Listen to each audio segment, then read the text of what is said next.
You're listening to Head, a Star Wars podcast. Two fans, two generations, all things Star Wars begins now.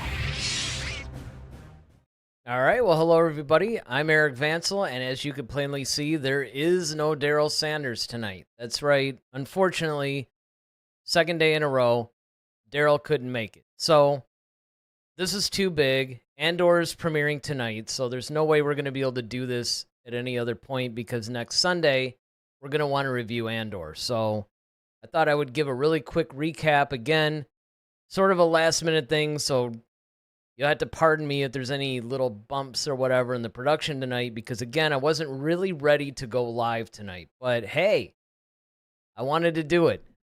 I wanted to actually bring this to you live because, again, I mean, look, this is a really big deal. There was a lot that went on in Star Wars Celebration, and it really does deserve to be discussed. You know, I mean, if you think about it, we only get one of these. We used to get them.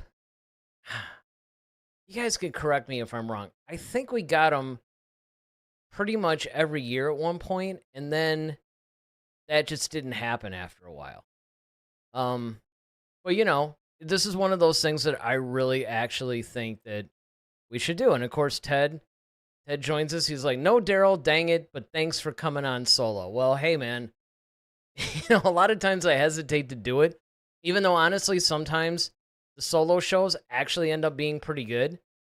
But at the same time, look, it's called head-to-head, right? I mean, there's that interaction part of it. So, yeah, I mean, you know, let's talk a little bit about this now, this whole thing. I mean, Star Wars Celebration Japan was really interesting in many ways. Number one, while I didn't catch every single interview, and I don't think Daryl did either. I mean, you know, he had said that he might be able to chat in. He's not sure though, but you know, again, he's working, so we're not gonna hold him to it. But as you can see, I mean, it was a pretty well attended show. There was a lot of love. There was even a lot of love. I'll tell you one that I did see was Manny Jacinto, man, I always have problems with his name, but the guy that played Kamir in The Acolyte.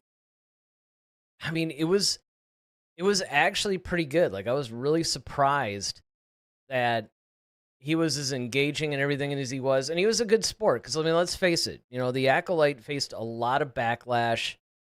There were a lot of issues. It was not well received by fans. It was largely panned. And then, of course, you had some of the cast members that actually turned against the fans. And, I don't know, it was a really weird dynamic. But ultimately, he came on. He was well received. It was really good. And I thought that, you know what? This was really cool. There was a lot of really good interviews, of course. You know, you had Dave Filoni on there. You had Hayden Christensen. You had all of these people.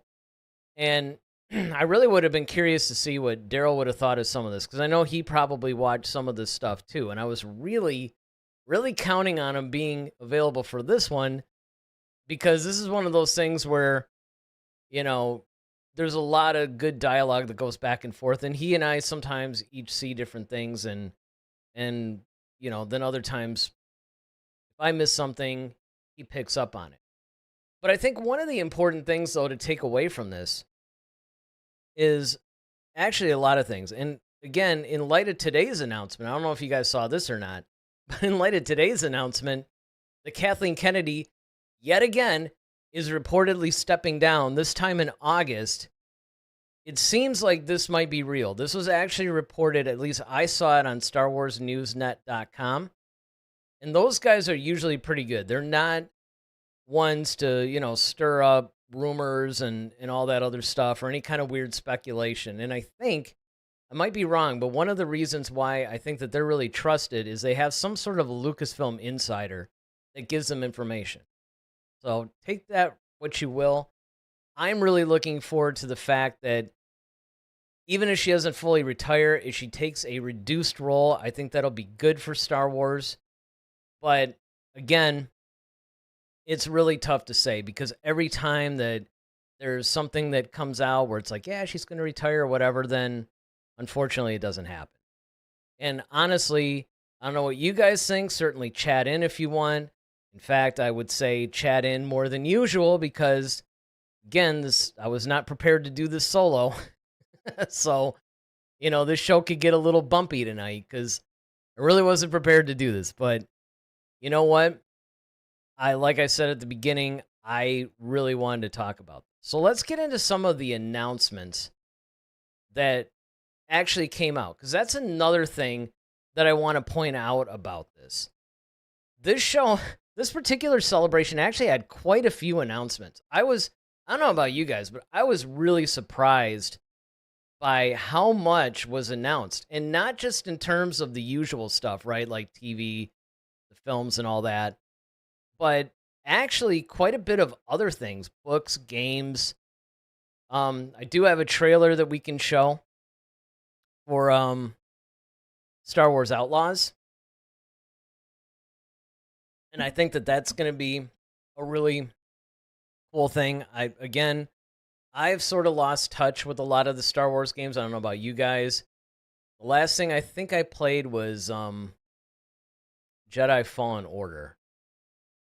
I didn't even play a lot of the other ones. I think a lot of people were surprised because with Outlaws, I think it was like a DLC. It's like they announced some sort of a DLC with some sort of pirate thing or whatever.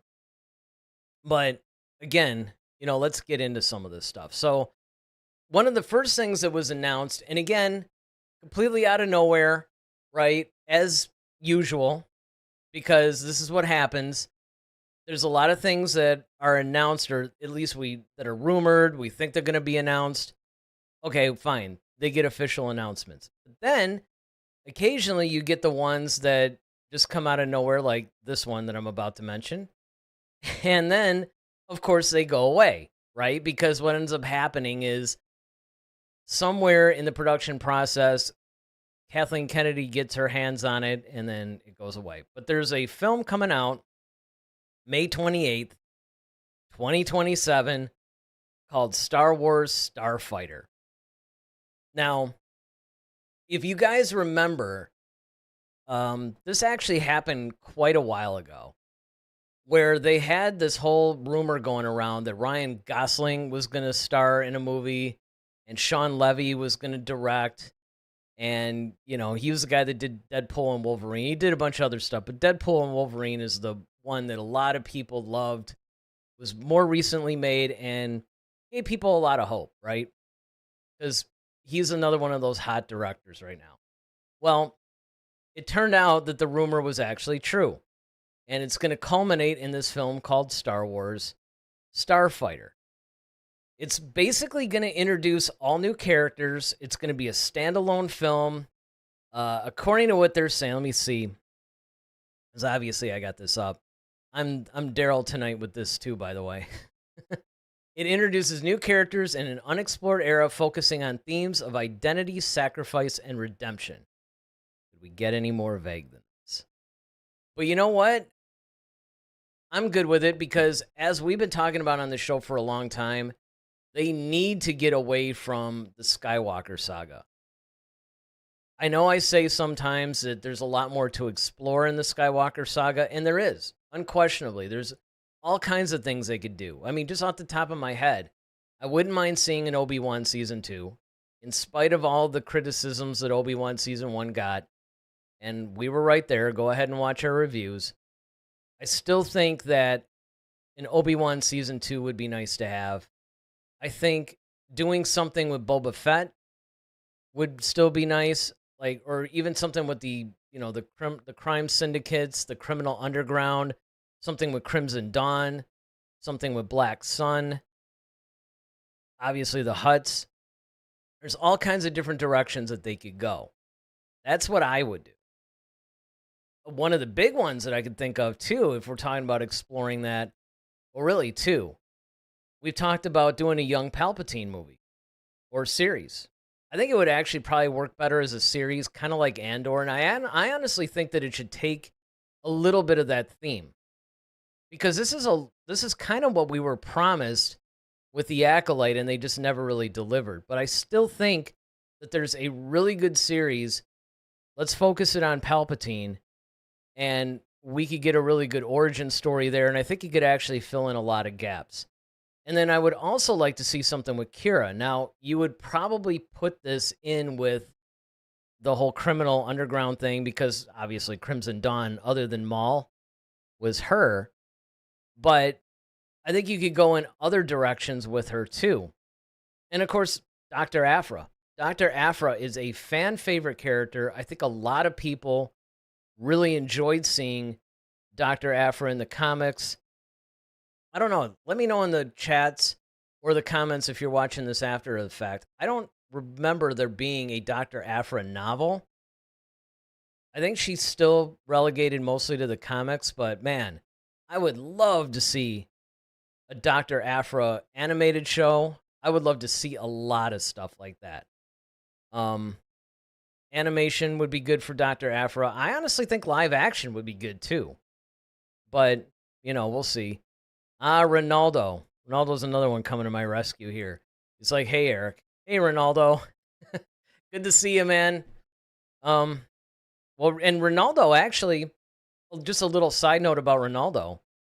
He's one of the ones that always seems to watch whenever I get stuck doing the show on my own. So, Ronaldo, I'm glad you're here. And, of course, thank you for chatting. So this could be more than me just yapping for like an hour or whatever it is. All right, so Ronaldo says, yes, there was a novel, but it was only an adaptation of the comics. Okay, I thought there was a novel in there somewhere. I couldn't remember if it was like a standalone thing or if it was just an extension of the comics, and it sounds like that's pretty much what it was. So, cool. Definitely, as I'm going through these things, let me know in the chats or, if you're watching again after the fact, the comments. Let me know what you guys are thinking of these projects. Because a lot of these are interesting. Look, this Ryan Gosling movie, this, Starfighter or whatever, it's like it came out of nowhere. Who knows what this is? It's going to come out in a couple of years. We know The Mandalorian and Grogu is going to be the next film. But this one, completely unrelated to anything we've ever seen before. And again, I think that that's a good thing, and I think that's the direction that they need to move in. All right. So now moving on, of course, with Celebration. Again, people were excited. That's another thing. I thought the last Celebration, which I think, where was that? Was it Anaheim or was that the London one? I can't remember. But it seemed a little bit more low key. This one, I think people were really hyped. And I'm glad that people are starting to get that hype and that excitement back. Now, again, the people at Celebration are going to pretty much represent the core fans.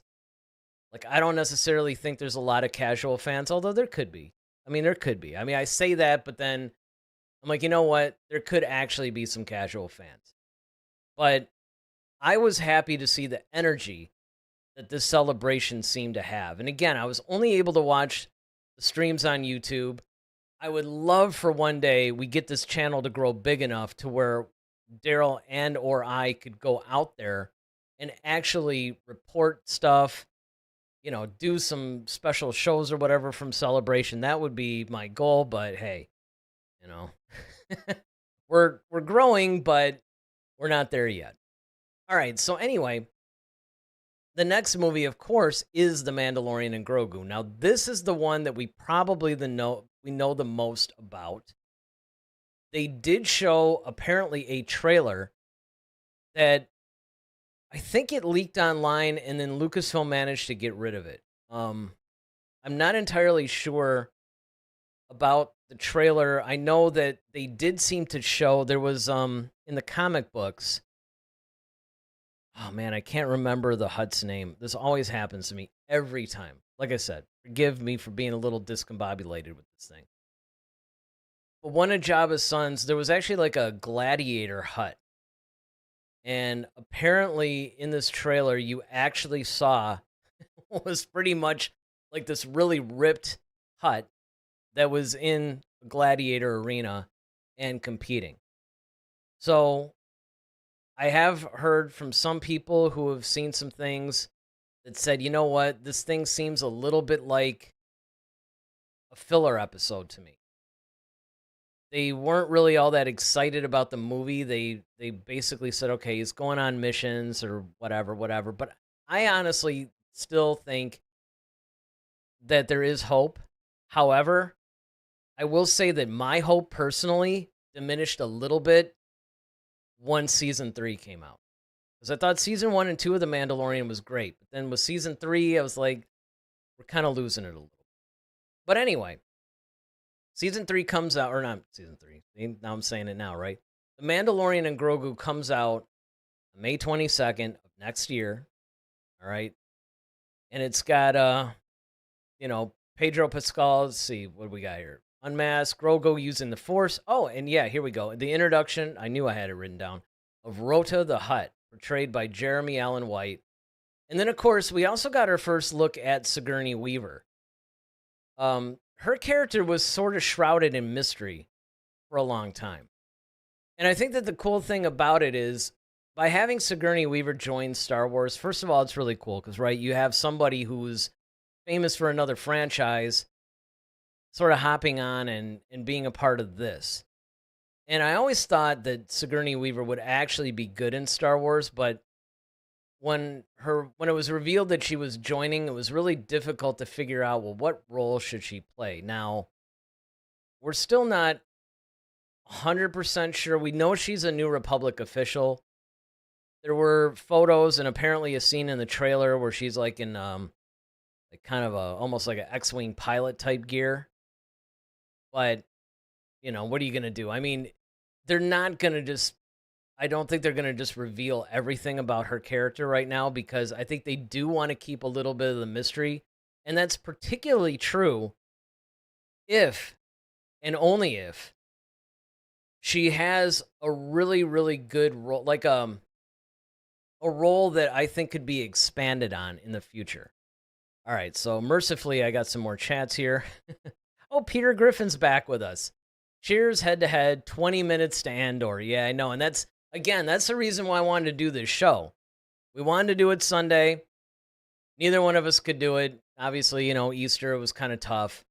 It's like, all right, no problem. We'll just make it for Monday. Well, Monday rolls around. Daryl couldn't do it. I didn't really want to do it on my own, so we're like, all right, we'll do it today. And then, of course, he wasn't able to do it. So I started looking at it like, you know what? Andor's coming out. We better get this thing out, because past today, I don't think this isn't going to be the news anymore. And I've been hearing from reviews, by the way, that Andor Season 2 is really good. It's actually right up there with the first one, although, and here's the thing, and I'll probably point this out in our review when we do it Sunday. Several reviewers actually have warned that this, because they've seen either, I don't remember how many were in their press packet. I don't know if they've seen the whole series or if just they had like multiple chunks. Because remember, this thing's going to be released in little trilogies, right? So you're going to get episodes 1, 2, and 3. That's going to drop tonight. Then you're going to get 4, 5, and 6, which will drop next week, and so on and so forth. But they said that this was the slowest. So don't judge it too harshly, in other words. But I think it's going to be great. I'm really looking forward to Andor. I've been looking forward to it for a while, actually. All right, Ronaldo's got a couple. Well, just kidding. That was Peter again. Ronaldo says, I'm excited for the movie, but this is clearly supposed to be season 4, and it was turned into a movie. And that is my criticism. Because you're 100% correct. There was not going to be a Mandalorian and Grogu movie. In fact, if you guys remember, the Rey movie, what was being called, like, I don't know, it wasn't Dawn of the Jedi. That's James Mangold's thing. It was called, I don't know, some New Beginning thing or whatever. But what was entertaining to me about it was they were supposedly starting to shoot this thing. I mean, we were going to be, like, yep, full steam ahead. All right, man, we're going to get this movie. It's probably going to be released in a couple of years because, again, this was a few years ago. And then out of nowhere, just keep in mind, they have taken the Rey movie off of the roster at least 2 or 3 times. But then they just dropped, like I said, out of nowhere, this whole Mandalorian and Grogu movie. And of course, that led us to all speculate. Well, wait a second. If you're going to make this movie, what about season 4? Because none of us really knew what to expect from this thing, right? So it's like, okay, are you going to release this and this movie is going to be more or less season 3.5 and then you're going to make season 4 and it'll be after the events of this movie or what? And like Ronaldo said, I think this is looking more and more like this was going to be season 4. Like this, they just took the season 4 plot line and they revamped it and made it into a movie. And I don't know. I mean, the problem is, and I don't know if you guys have thought about this or not, but this is also going to be the first movie since The Rise of Skywalker. It's like, okay, if this is our reintroduction to Star Wars on film again, which of course is where it belongs, I shouldn't say, that's kind of harsh. It's probably best as a movie because it was made for that medium. I am still under the opinion that they are trying to figure out Star Wars on television. I think that Star Trek, here goes a Star Trek reference that we make in every show. I think Star Trek actually had an easier time going from television to movie than Star Wars has had going from movie to television. All right, that makes sense. Ronaldo says, Little Rhoda got jacked. Yeah, I know. And then he also says, speaking of Andor, to be clear, they had access to the whole season. Okay, so that puts that reviewer's comments a little bit more into perspective because they wrote some sort of a article that popped up today that said something about, warning to the fans or something. So naturally I read it, right? Because I'm like, okay, they didn't mess up Andor, did they? They didn't. They just said, look, understand that after seeing the whole season, these first 3 episodes are probably the slowest because, again, they have to do a lot of character development. There's a lot of things that they have to do. And so you have to understand, you can't just... This is a thing that we went on with some of our viewers, particularly David. Anybody that's watched for a while, you guys all know David. He hated Andor. It took him a while. I think he's warming up to it now, but maybe he'll chat in. I don't know. But that was one of the problems that we used to have to explain to people. Andor, it's a little bit different than, I think, your traditional Star Wars. Television shows, movies, whatever. In some ways, it's actually just as cinematic, but I don't think people are locking into that. Okay, and speaking of Andor, we got that coming out. That's going to be obviously premiering tonight in like 8 minutes, I think. I think it comes out at 9. And we basically know a lot of the stuff. Look, we've done a lot of shows about Andor. I'm not going to spend a whole lot of time on Andor because we already know, and you're going to watch it in a few minutes, probably after you're done watching me yap. And, I'm going to try not to cut too much into Andor here. And then, of course, Daryl and I will be back Sunday, and we will start our Andor review. So look for us reviewing Andor for the, next, I guess, 4 weeks. Ahsoka Season 2. This is an interesting one to me as well.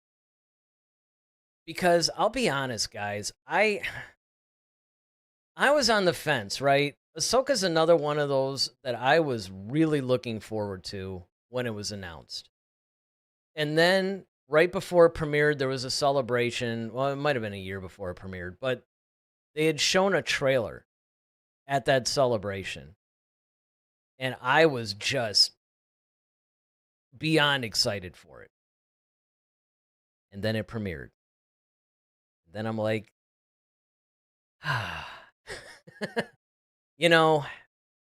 there were some issues. And I think the biggest issue, and we had brought this up a while ago, like even before Ahsoka ever premiered, is that will Dave Filoni be able to handle live action? We know he's really good at animation.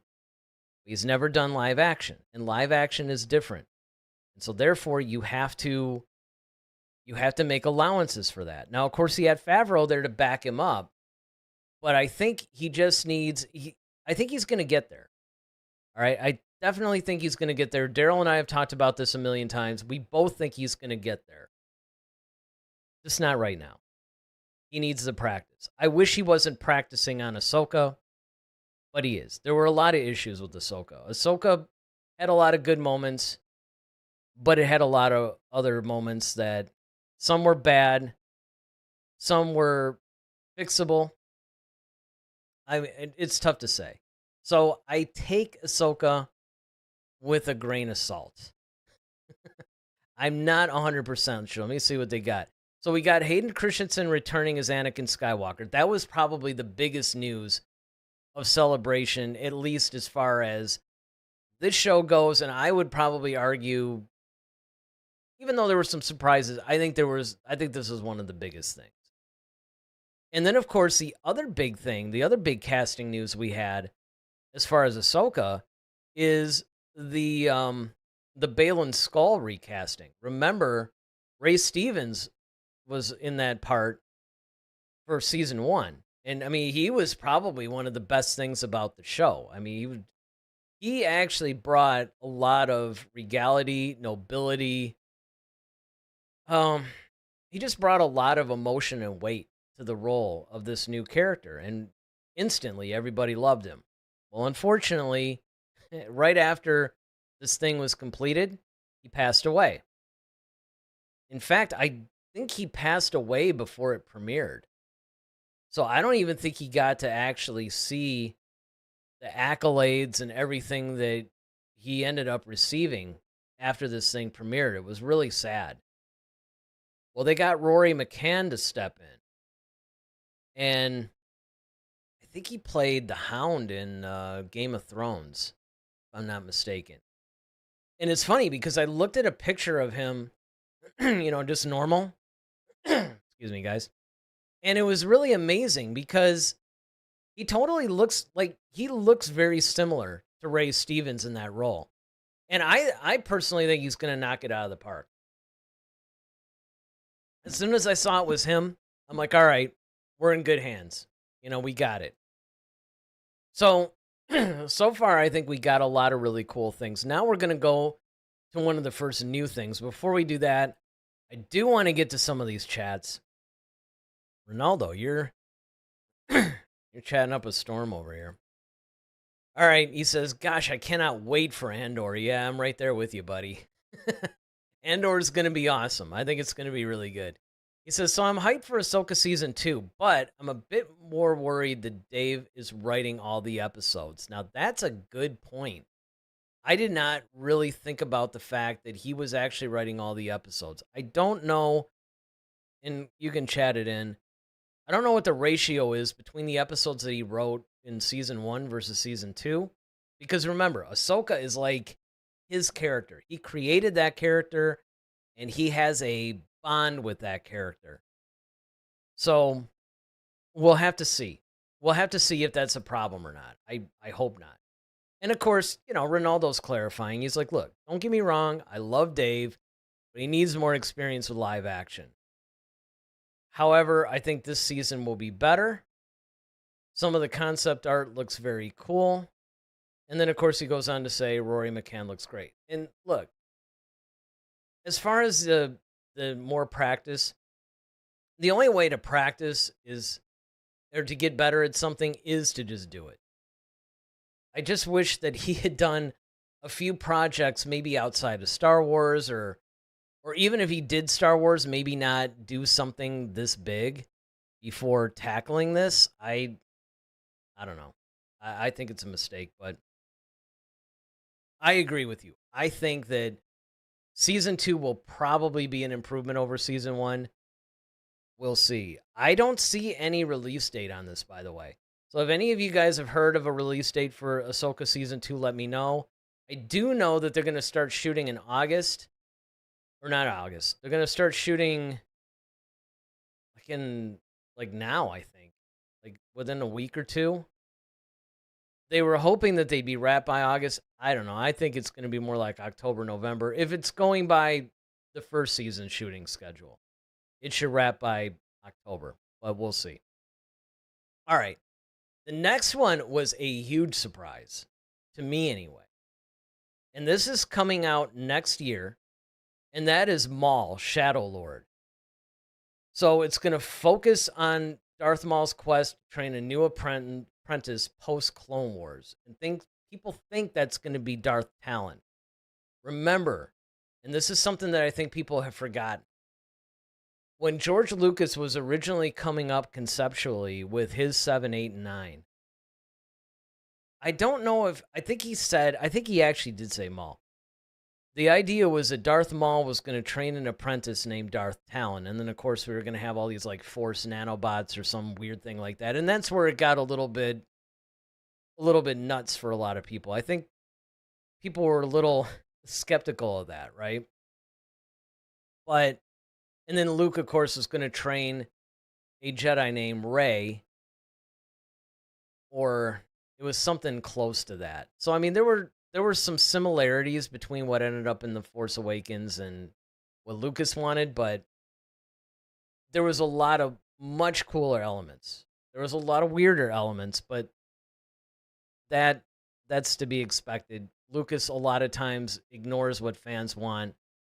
That's why it cracks me up every time people, are accusing Disney of things. And don't get me wrong, we're pretty hard on Disney ourselves and Lucasfilm and what they've done to the IP and, the whole thing. But people do have a tendency to now forget all the backlash that Lucas himself had taken. In fact, that's one of the reasons why he stopped making the movies. It was because people kept saying that, he was ruining their childhood. He just didn't want to deal with it. But some of the things were really cool, like this Maul Talon thing. So people are thinking this is what we could expect for this Maul Shadow Lord. Of course, Sam Witwer is going to return as Darth Maul. He's been voicing the character now for a while, both in the Clone Wars and Rebels. He was the voice of Maul even in live action when Maul made his brief appearance in Solo, so there's a lot there. We can be thankful that at least, Sam Witwer is going to return, and I think this is going to be a really fantastic series. And you wouldn't be wrong if you said, hey, do we really need a Maul series? I mean, this guy has practically been the star of every single series, right? He's a very significant role in the Clone Wars. He played a very significant role in Rebels. He pops up in Solo. I mean, this guy actually pops up constantly. But I would say, if you're going to go post-Clone Wars and you're going to start to try to bridge the gap between how did he go from basically being a disgraced Sith apprentice to becoming the head of Crimson Dawn? I think there's a lot to explore. And if they're not going to do any kind of sequels or any continuation of Solo, that's what I think you need to do. I think that's important. Oh, and it's too bad Daryl's not here that I can't razz him about this. Star Wars Visions Volume 3. Ronaldo, I'm glad you're watching because I know that you're excited about this. I know you can't wait for this. Visions Season 3 is going to be coming out along with a spinoff. Now, before we get into that, I want to just tie up these comments that Ronaldo has about the Maul situation. He says, I didn't expect Maul at all. But this has me super hyped. I've been waiting for a long time to see Darth Talon in any way. I knew she'd be canon at some point. But he goes on to say, although, it should be a more family-friendly version probably compared to the comics. Yeah, I would I would probably bet that is going to be the case. But then again, you never know. Because if you think about it, in Season 7 of the Clone Wars and even in other areas, but particularly in some of these new ones, like your Tales of the Jedi, all those like Tales of, they've explored some fairly dark themes in those. And even in some of, if you even look at the Obi-Wan series, I mean, Vader's like pulling people out of their homes. He's snapping their necks with the Force. I mean, there's a lot of brutality there. Now, granted, it's animation. There'll probably be kids watching, so you do have to be a little careful. So you're probably right about that. And then, as anticipated, he says, Visions, yes, give me more. Well, you're going to get a lot more, buddy, because October 29th of this year is when we have Volume 3 of Visions. It's going to feature 9 new episodes. It's going to include the continuation of popular stories from Volume 1, The Duel, The Village Bride, and The Ninth Jedi. Now, I have to say, I like Season 2, or Volume 2, I should say, better than Volume 1. But these specific episodes that were mentioned were probably the best ones of that season.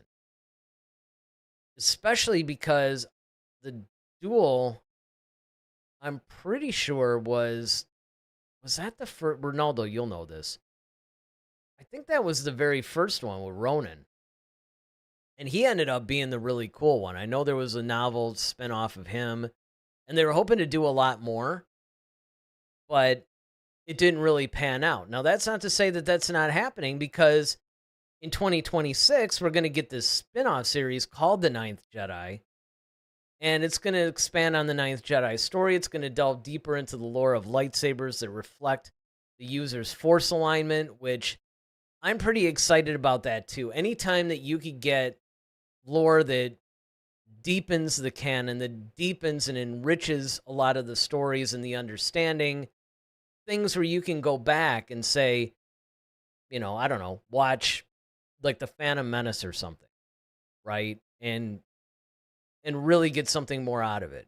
The example I always give is Rogue One is a fantastic story, standing completely on its own. But if you had read the book Catalyst, which is a prequel, direct prequel, and then you go back and watch Rogue One, it really enriched the storyline. I mean, it made it almost a different experience. Again, nobody's saying that you have to read all this stuff or keep up with all these different stories like the comics and the books and a lot of these series. You don't have to do that. I mean, look, I know a lot of casual fans that just have only seen the original trilogy. They love it. It was a great experience for them. That's the extent of their Star Wars. You get others that aren't really much different. They basically said, look, we got the prequels, the original trilogy, I'm good. Okay, fair enough. But there are other stories, though, that can actually enrich your enjoyment of those. Whether you're motivated to do that or not, that's on you. That's a different thing altogether. But if you do enjoy visiting this universe like I do, like Daryl does, like many of you watching this do, then yeah, you owe it to yourself to do that. And that's where some of the stuff in Visions really is kind of cool. Now, it should be pointed out, though, that Visions is not really a canonized story. If you guys remember, I don't know, maybe some of you don't really understand what Visions is or whatever, but it's basically a bunch of anime studios that are putting their own spin on Star Wars. They're essentially using the Star Wars universe to tell their stories, creating different characters, things like that. Now, where Volume 2 was a little bit different than Volume 1 is Volume 1 was mainly Japanese anime studios. Volume 2 expanded that. So you had anime studios from like Spain and Italy. I think there was a US one. There was, of course, a couple of Japanese ones. So, I mean, it was a little bit more of a worldwide type of a project. And I think that really, more than anything, probably made it a little bit more interesting because you're getting a lot more spins on it. And what was really cool to me was that a lot of these studios put a little bit of their own cultural spin on it as well. And I thought that was really fantastic. But again, Visions, it sort of stands on their own, but it makes me wonder, are they going to try to bring some of the concepts of Visions and put them in proper canon? Or is it going to be a thing to where the Vision Star Wars universe more or less stands on its own? So I'm going to be really curious to see, how that works. Okay, Ronaldo's got a few more. He says Visions is clearly a hit with its target audience, and there you go.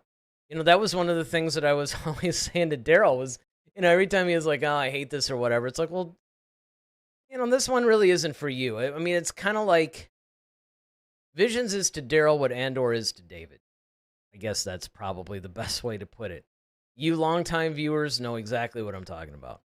All right, Ronaldo also says, yes, The Duel is the first episode. Okay, that's the one that I thought. That's what I thought.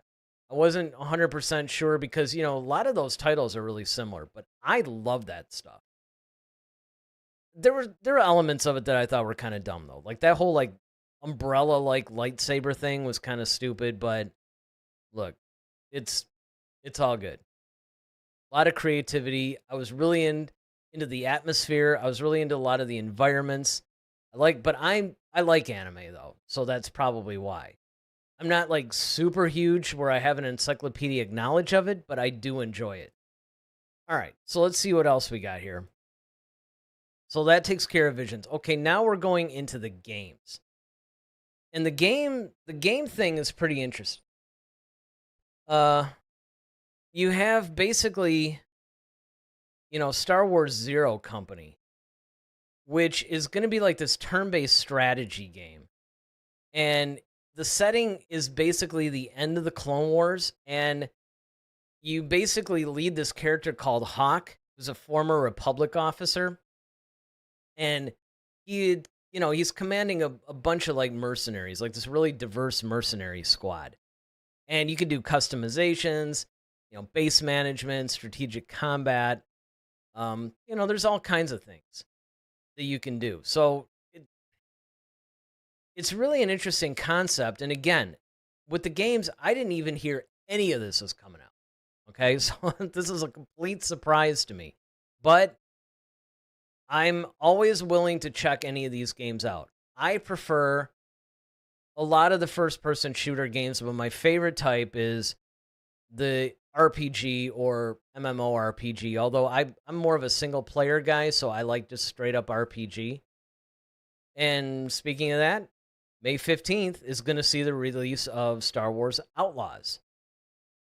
It's called A Pirate's Fortune. It's downloadable content. It's a DLC for the Outlaws game, and it introduces Hondo. Daryl would really be into this because he loves Hondo. We both love Hondo. Hondo and Cad Bane, we thought were really interesting characters. And I'm glad that they brought Cad Bane into live action through The Mandalorian, but I would love to see them bring Hondo in as well. And, you get some new missions. I mean, you get some skeleton crew cosmetic changes. I mean, there's a bunch of stuff. So let's check this out. There's this trailer that I think this is for Outlaws. I could be wrong. But they showed this at Celebration. And again, I mean, if you look at it, it looks pretty cool. And, of course, I'll sufficiently talk about it because, I have to for copyright reasons, right? Don't want to get flagged. Planetary invasions, all-out assaults, cities bombed. If only the gameplay were like this. Truth is, there's a war you don't see. I think this is for Zero Company. The one fought in the shadows. The war beneath the war. A war that's won with the right strategy. Surveillance, ciphers, good old-fashioned sabotage.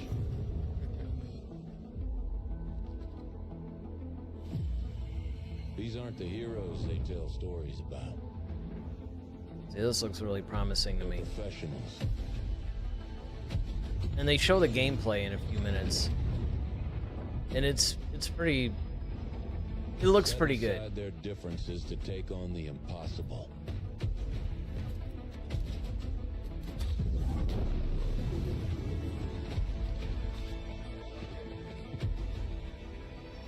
This this trailer is actually a little longer than I thought. This is the one thing that I miss about But that's the Star Jedi. Wars Celebration. I would love to go there to see the trailers.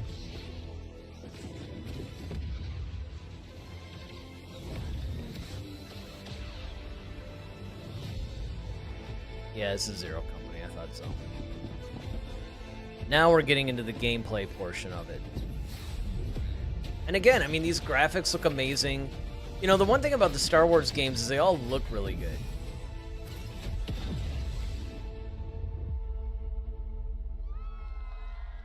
All right, so, you know, that Star Wars Zero Company, that one, you know, like I said, is coming out, you know, pretty much in 2026. At least that's what they think. We'll see. And it's coming out for PC, all the platforms.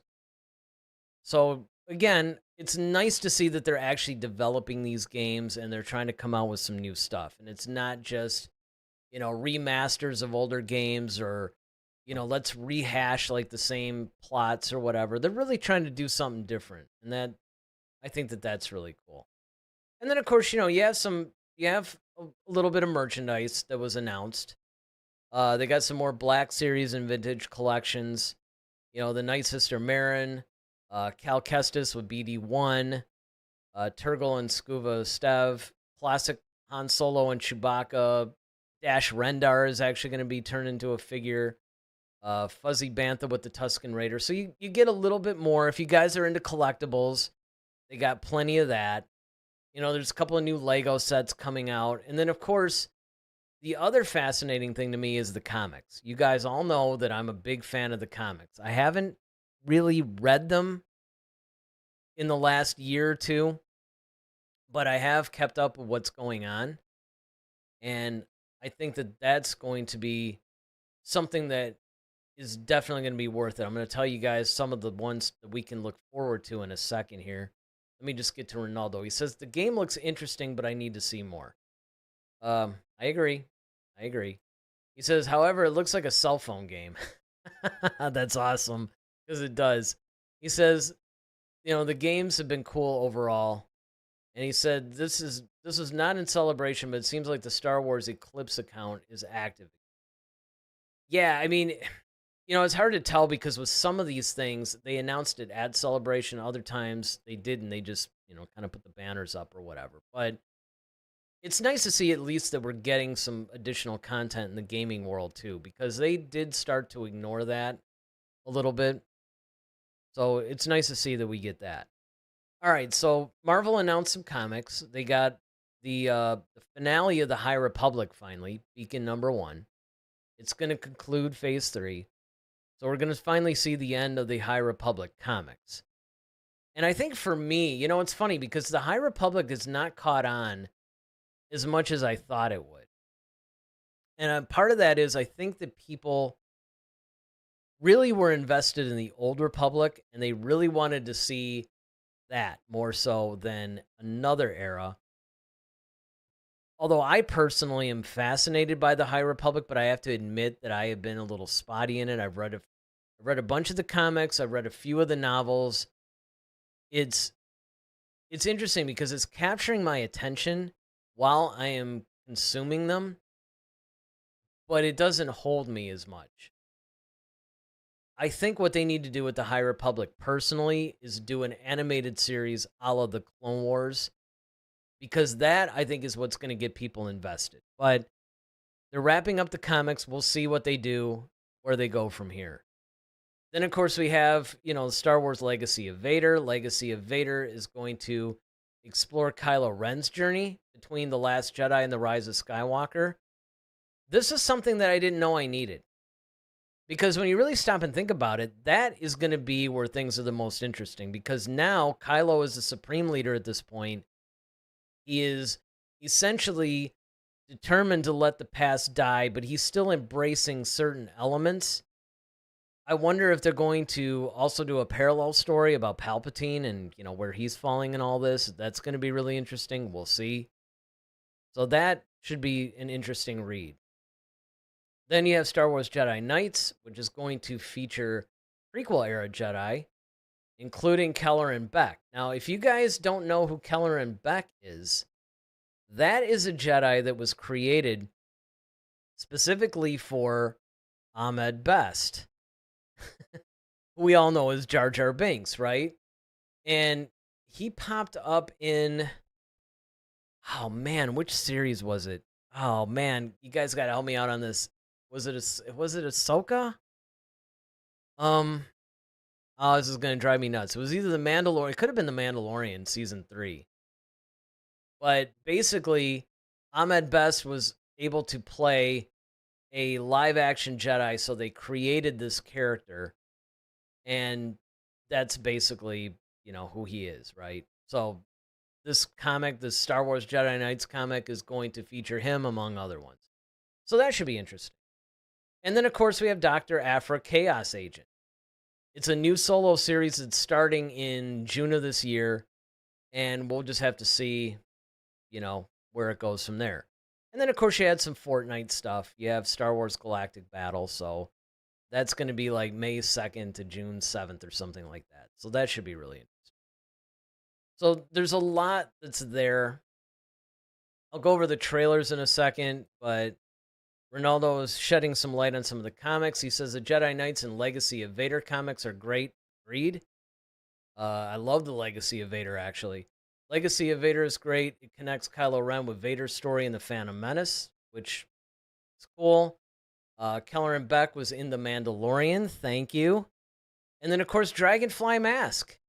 Oh, I haven't seen you in a while. He says Zero Company is such a DEI cast. Mandalorian? Check. Clone Trooper? Check. Jedi? Check. Generic Smuggler? Check. The Umbran is unique. Also, long time guys.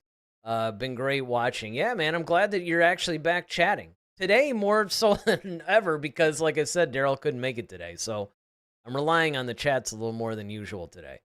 But yeah, man, I'm glad that you're back. We kind of missed your chats and everything. So hopefully, like you say, you've been keeping up with the show, and that's good. But I can't help but say, yeah, look, part of the problem, I think, with a lot of these things is that they don't necessarily know where to go, and they're trying to guess what the fans want instead of just listening to the fans, right? All they got to do is listen to the fans. The fans will tell you what it is they want and what they like.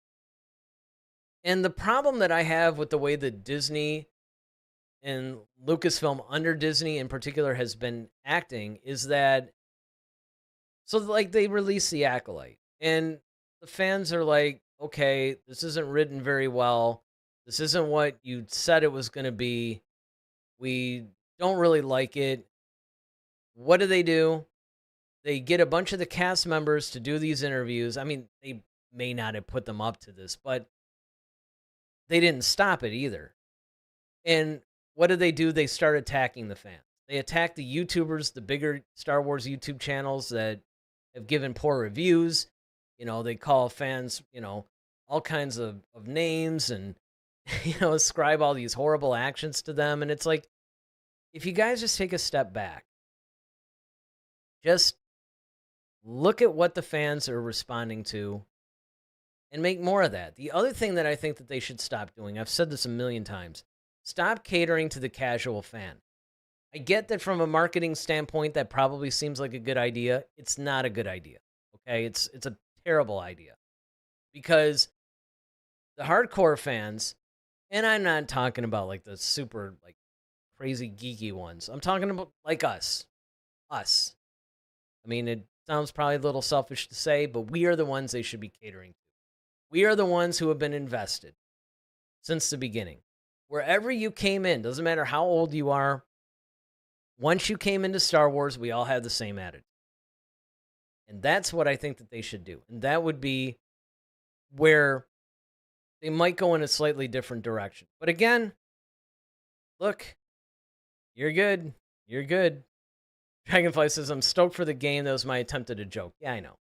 But even though you were kidding, it does bring up a bigger problem. Is that I honestly think that they try too hard in trying to figure out what the fans want versus just listen. It looks like it's a good game. We'll have to see. Again, I think part of the problem with some of these games is the graphics are amazing, story not so much. I did not personally play Star Wars Outlaws. I should.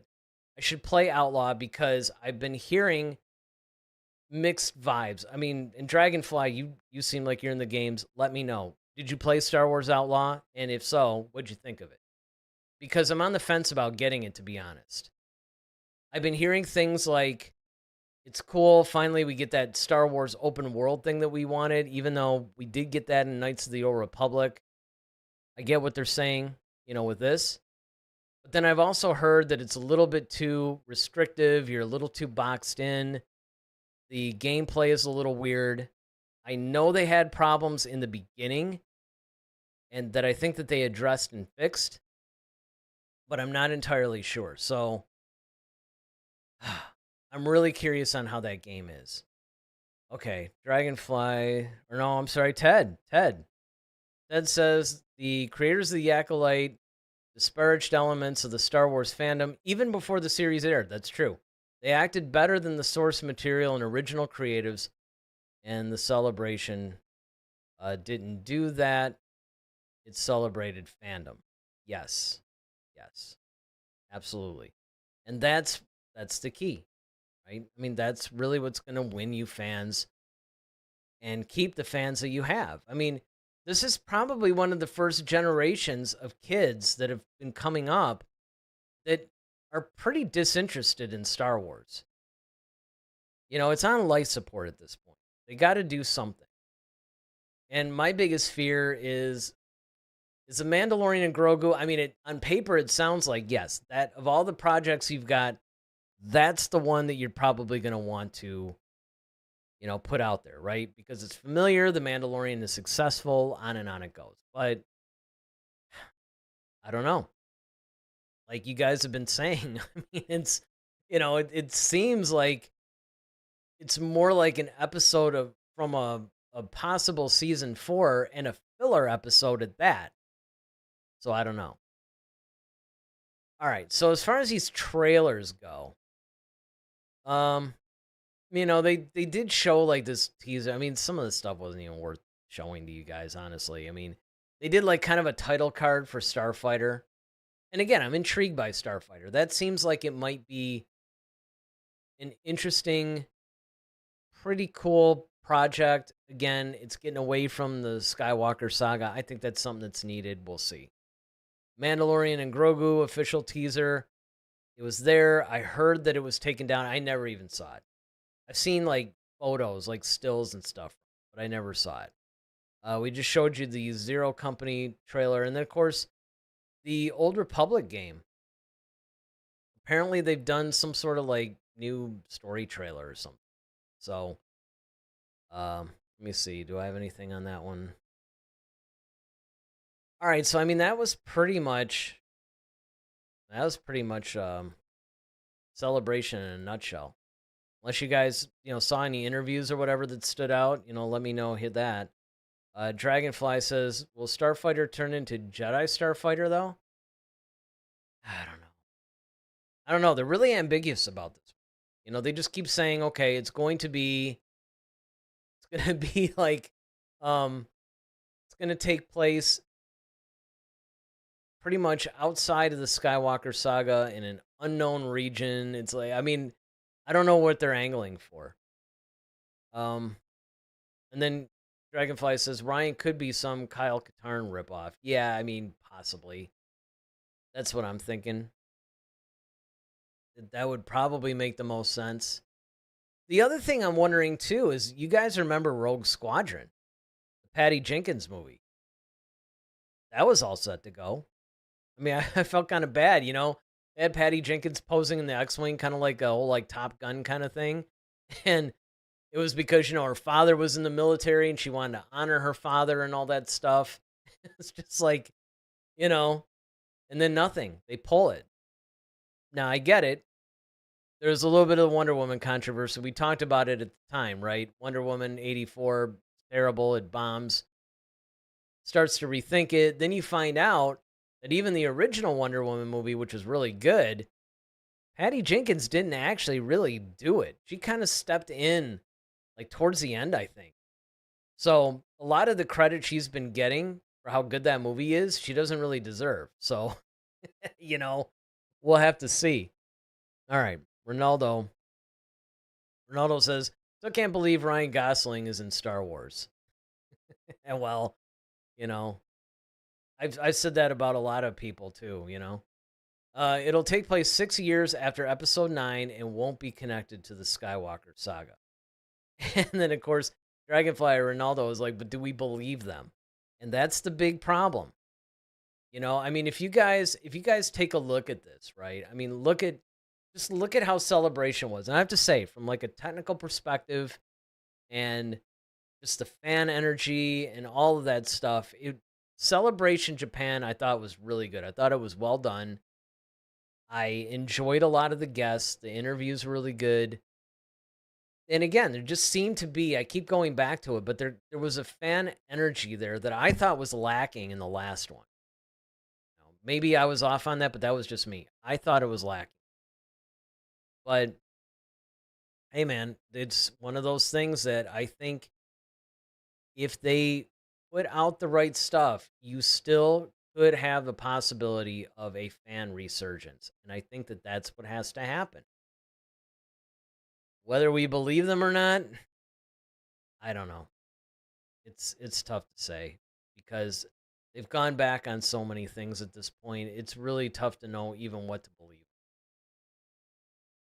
All right, well, I think that's going to do it for me for this one. Again, hey, thanks, guys. Dragonfly, Ted, Ronaldo. You guys gave me a lot of chats. I thought we had a really good discussion tonight, actually. I thought this was really a fun, very cool, very fruitful discussion. Hopefully the rest of you guys who are watching live that didn't chat had as much fun watching it as, we did discussing it. And hopefully you guys chat in on the comment section. If you're watching after the fact, chat in. Let me know what's your favorite Star Wars Celebration moment if you guys checked it out. Also, there's a poll on there that I was asking. Last I checked, it was 50-50. Let me check that again because I had asked basically what you guys thought of Celebration.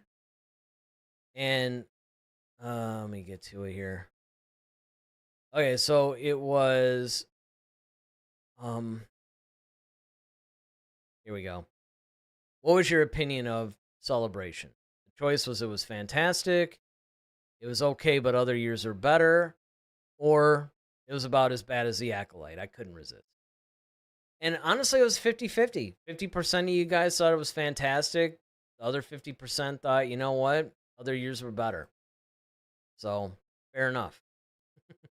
To me, like I said, it seemed a little bit better to me than, some of the other ones, and I thought the announcements, there was a lot more announcements. There was also a lot more things I cared about because, a lot of times at these things, how many times do you really get the whole, hey, we're bringing, Grand Admiral Thrawn out of the expanded universe into an animated show and he's going to be canonized? You don't get too many of those.